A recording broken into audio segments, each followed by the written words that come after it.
Sir, সর্বমঞ্চে উপবিষ্ট আমাদের জেলা পুলিশের উদ্যোক্তা অফিসার বৃন্দ এবং সকল সহকর্মীবৃন্দ, সবাইকে শুভেচ্ছা।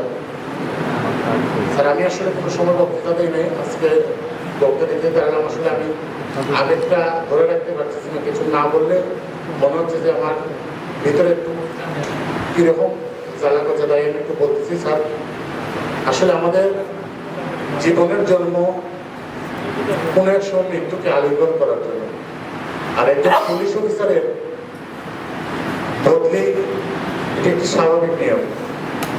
আর এই বদলির মধ্যে আসা যাওয়ার মধ্যে অনেকেই হারিয়ে যায়, আবার অনেকেই যোগাযোগের বলে অনেকের মন থেকে সরে যায়।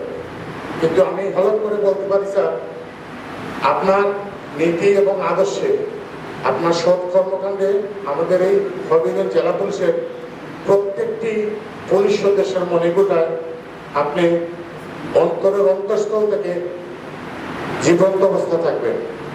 স্যার, সত্যি বলতে কি, আসলে আমি পুলিশে চাকরি করেছি, আপনার সাথে প্রায় প্রতিদিনই আপনার সাথে দেখা হয়েছে, কথা হয়েছে। আমি যখন বদলি নিয়ে যেতাম স্যার, বদলির জন্য আমার জানা মতে কেউ কোনোদিন আপনাকে কাউকে রিকোয়েস্ট করানোর প্রয়োজন হয় নাই। আপনি যারই বদলি হয়েছে ওটা হওয়ার পরে ওনাকেই জিজ্ঞেস করেছেন আপনি কোন জায়গায় যেতে চান। আপনি ওনার কথা মতো হয়তো ফার্স্ট চয়েস দিতে পারেন নাই, কিন্তু ওনার কথা মতো ম্যাক্সিমাম 80% রিসার্চ যে জায়গায় যেতে চেয়েছে আপনি ওই জায়গায় গিয়েছেন।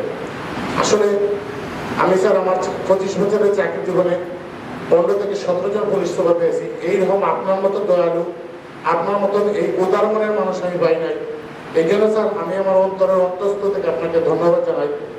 পরিশেষে একটি কথাই বলি স্যার, সততার চাদরে মুড়ানো আপনি একজন ন্যায়পরায়ণ এবং পরোপকারী লোক। আপনি যেখানেই যাবেন আপনার কর্মগুলি ভালো থাকবেন এবং আপনাকে সবাই আপন করে নেবে, এই আশা এই এবং প্রত্যাশা ব্যক্ত করে স্যার আপনাকে আবার সবাই ধন্যবাদ জানি, সবাইকে ধন্যবাদ জানাই।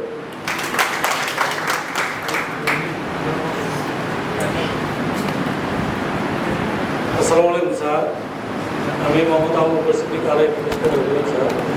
স্যার আসলে স্যার আমি স্যার গুছাইয়া কথা বলতে পারি না স্যার।